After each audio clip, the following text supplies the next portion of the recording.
as a general Yeah. rule, you're going to need to have some contribution in there. Glenn's asked a question.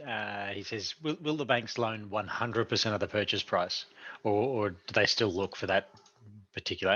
And from what we've kind of talked about now, it sounds like it's very industry specific. But have you got any other ideas on how they might lend 100%?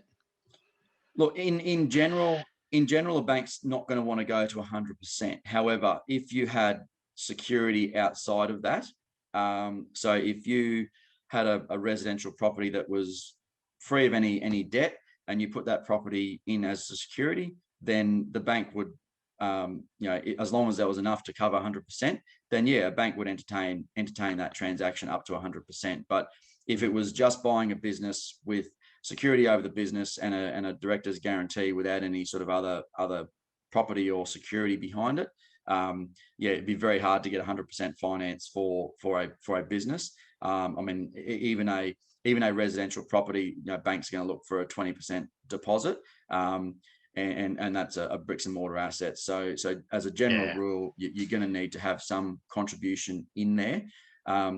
The other issue with funding 100% of the business is the amount of debt then that business is carrying. So the more debt that you're carrying in the business, the more the cash flow is going to be tested or I suppose required to cover a loan repayment. So putting some cash in also gives you equity in that business. It also reduces the debt level and reduces the stress on a cash flow.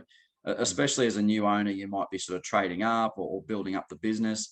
100% finance on day one, can test the cash flow. So there's a number of things there to think about when we actually look at how much the business is actually going to borrow.